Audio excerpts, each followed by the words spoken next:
What's up, Neptune Nation? We're back. It's Patrick, and we're here to talk about heaters.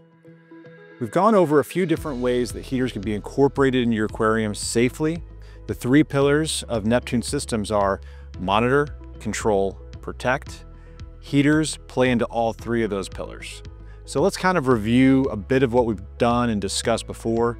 We took heaters and talked about how they function, how to place them into your aquarium, and the best methodology to do that. We've even taken heaters and put them to the test. We broke them by inducing failure and found out what was on the inside of them. We even dissected and cut a titanium heater in half. We cut a glass heater, broke it, saw what was on the inside, and dissected one of those plastic versions of the heaters as well. And it was really interesting what we found on the inside. Today, we're gonna look at what we've learned from all our deep dives into the various methodologies of using heaters. And we're gonna talk about how you can use your Apex system to really make a bulletproof methodology of control. So we're gonna break down this methodology into 4 layers. The first layer we're gonna talk about is temperature control with the probes. Secondly, we're gonna peel into using relays and having multiple levels of control with that. Moving on to layer 3, we're gonna talk about staggering your temperature settings and how best to create an optimal setup for your aquarium to create stability. And lastly, we're gonna talk about Apex power alerts. If you're using the Apex Neptune Systems EB832, you can measure your watts and amps, and that really creates a lot of useful functionality if you're using the Apex system. So let's break this down. The first layer of control is temperature. Now, most normal aquariums are gonna have one temperature probe, and that's gonna be either external to your heating device or it's built into your heating device. Whichever way you go, there's some pluses and minuses. If you're the kind of person that wears belts and suspenders, you're gonna wanna have 2 temperature probes plugged into your Apex. You can do that with the PM1 coupled with the Apex Pro, Junior, or the Apex base unit. What you can see here is on my tank named Odyssey, I've got a temperature probe in the display, and I also have one in the sump. As we've talked about before, this is a really useful strategy because your display could indicate something's wrong if the display temperature and the sub temperature become disconnected. You can see here, I've got my temperature for my display and my sump, and there's a slight offset.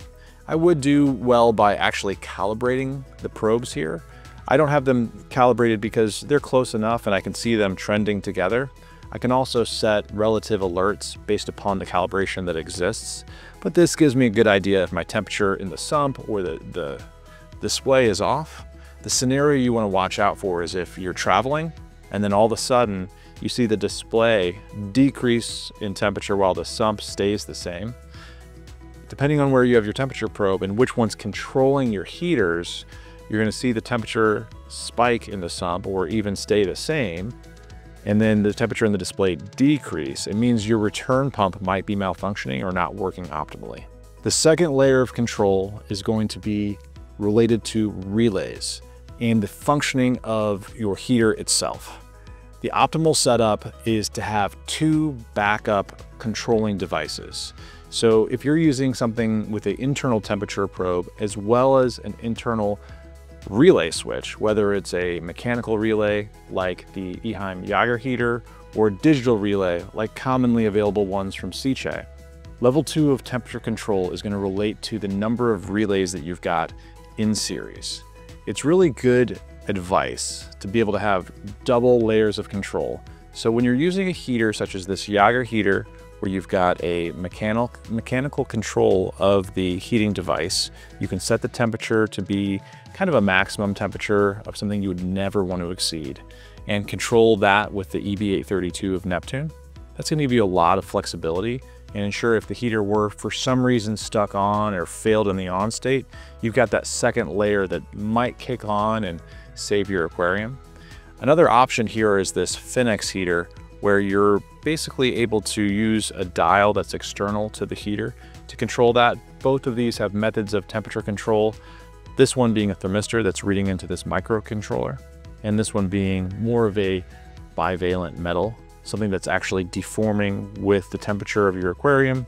A really excellent way to do things because it's very robust and reliable versus a methodology using a relay, which does have a finite lifetime.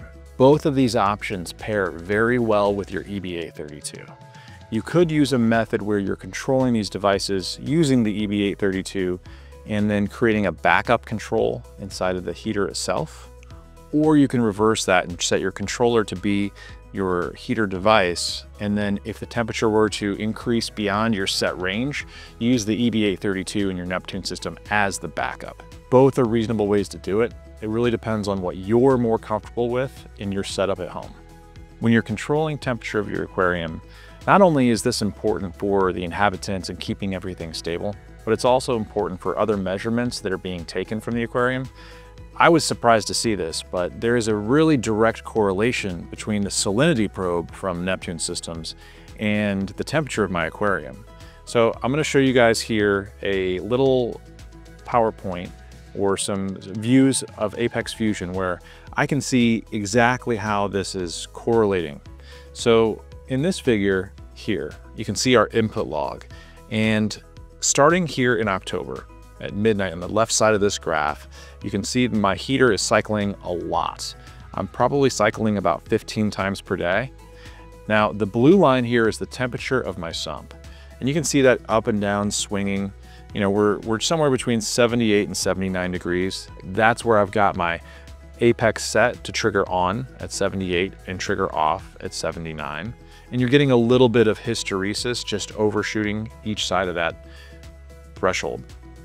Now, what's interesting when you see and overlay the salt, which is the orange line here, you're actually seeing the salinity report as higher or lower depending on the temperature of the aquarium. So this is an important relationship that you just need to understand and know, especially if you have temperature shifts in your aquarium, because maybe the temperature of your room is swinging throughout the course of the day or through different seasons of the year, which may not be a bad thing, but you do need to realize that that's going to have an impact if you're using this salinity probe to make sure that your salinity is spot on, especially if you're doing something like an automatic water change. So how do we stagger the temperature settings? I've used two 600 watt BRS heaters in my aquarium at home. This aquarium is about 230 gallons, and I was cycling on and off about 15 times per day with those 600 watts, well, 1200 watts powering on inside of the sump. So I decided to run a little bit of an experiment. And so I went and installed a 150 watt heater in place of one of my heaters. So I took a 600 watt out, I put a 150 watt in, and I wanted to see the results. I was kind of tired of seeing so much cyclic action in the aquarium. I'd like to see more of a stable temperature curve, but I also want to have a backup in case, for whatever reason, maybe my air conditioning or my heater during the winter went out and that room reduced in temperature. I want to have enough wattage in that room to really power the aquarium through a pretty big temperature gradient if need be. So this is the Apex Fusion input log for my aquarium at home. And you can see here's the temperature of my sump cycling during the days. Now, the cool thing about this is we can add in the power usage of my heaters. You can also look at the switch to see it's on and off, but let's look at the power usage because I think that's a little bit more telling. So let's look at the wattage of the 150 watt heater. And you can see when you overlay that, wow, this heater is on most of the day. With the temperature, it turns off when the hysteresis happens after the temperature spikes. So if we're zooming in on one of these, as the temperature falls, you see that spike, it shuts down. That's what we want to see. Now, why does it shut down? Well, if we add in the second heater, so the 600 watt heater, boom, there it is. So as the temperature during the day falls, we've got a scenario where we're seeing some cyclic action, and then it falls below the threshold of 77 degrees Fahrenheit. It kicks on the 600 watt heater on top of the 150, and it brings that temperature right back up. And as it spikes, that hysteresis happens. They both shut down for a brief moment, and then we're back to the stable 150 watt input, followed by another burst of the 600 watt a few hours later. So this is one strategy you can use to make sure that you're utilizing your equipment well. You want to be able to use those relays in a sparse manner. You don't want to cycle them too many times. As we've talked about before, the lifetime of a relay controlling one of these large wattage heaters is about 100,000 to 200,000 cycles. If you're cycling 10 times an hour, if you do the math, you're going to be burning through your relay's lifetime capacity in as little as 5 years. But if you're cycling in a reasonable way, this will last the lifetime of your aquarium. Okay, so let's go in and dive into how I've programmed these heaters to function in this way. So you can see here on this EB832, I've got my 150 watt heater, and we're using the advanced control.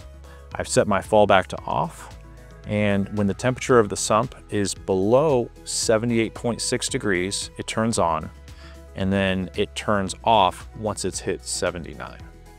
I've also set up a couple other safety parameters here to say, if the water change, I've got a little virtual outlet. If that's on, it turns my heaters off. I don't want to be heating my sump overly when I'm doing a water change. And if the return pump is below 5 watts, I'm going to turn my heaters off because I know something's wrong and I want to go there and service it. I don't want to just heat the heck out of my sump. So let's look at the 600 watt heater. So I've staggered the 600 watt heater. It's going to turn on at 78 degrees, so a little bit lower, and it's going to turn off at that same 79 degrees. And then we have the other control parameters here as well. So if you look at the graph, that's how you see the stepwise version where the 150 watt heater is always on for most of the time. And then once it kicks below 78, so that's when we're going to kick on the second heater, and it's going to give us enough power to power through a situation. If the room cools down or something goes wrong with the aquarium, we've got the power to heat the whole tank or heat it up quickly in the case of a temperature drop. Okay, let's talk about the last layer of control. This is the fourth layer, and this is going to be Apex power alerts. So there's a number of ways that you can set up your Apex to alert you if there's an issue, and measuring the power of your heaters is one of those ways. So this can be done very simply through a task in your Neptune Apex Fusion dashboard. We'll go into the power usage alarm. So we go into the task, just jump right into the alarm, and we can go ahead and select a 150 watt heater. Now, this is smart enough to think and understand some relative differences of when your heater's off and on. So the 150 watt heater is suggesting that the minimum power here is 71 watts, maximum is 211. That actually seems pretty reasonable. Let's go ahead and see what it says for the 600 watt heater. Boom. Now, it's interesting.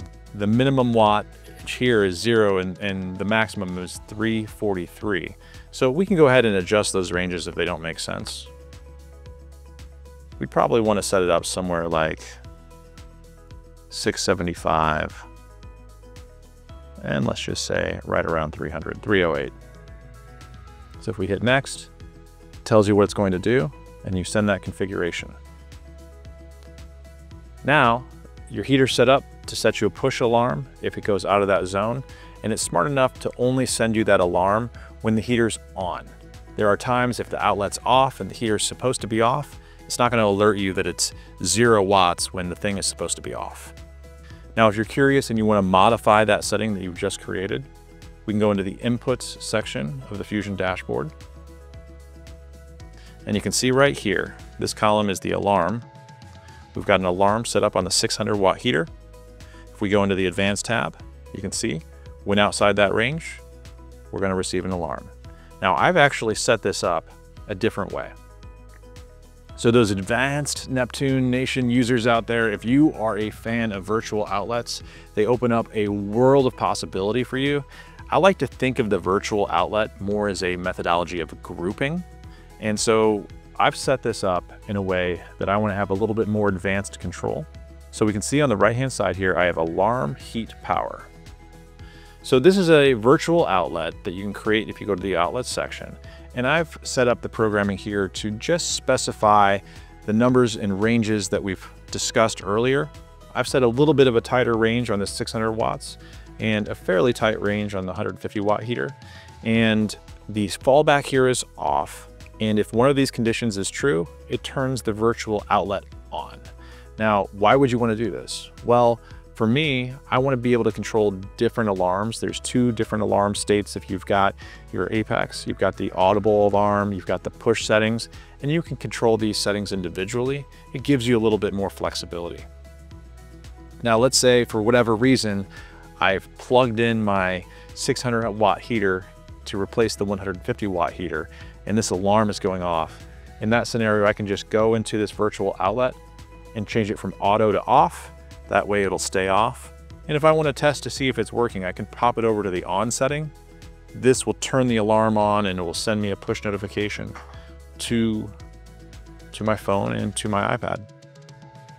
So in conclusion, we've talked about 4 different ways to support your aquarium. We're monitor, control, protect. We're implementing the Neptune system. So the first layer of control that we're talking about is controlling the temperature probes inside of your tank. We have one in the display, one in the sump. It gives us a lot of redundancy in the system to really know what's going on. The second layer of control is creating multiple relays. If you have a heater that has a relay built into it, it could be very useful to stack that along with your EB832 to have that backup level of control if one of your pieces of equipment were to fail. The next layer of control is to stagger your temperature settings. So by creating that staggered setup, you're able to kick on one heater and create more stability in your tank, especially if you were to take a heater that's a little bit underpowered for your system and combine that with a strong heater to create a backup redundant solution. Lastly, we talked about the Apex power alerts. This is a really useful function, and that's going to be able to notify you if your heater's malfunctioning, if something's going wrong in the tank, and to take action before disaster happens. So that's it for today. If you're enjoying this content, please give us a like and a subscribe. And if you have any questions or comments, please comment below. I'd love to hear what you have to say.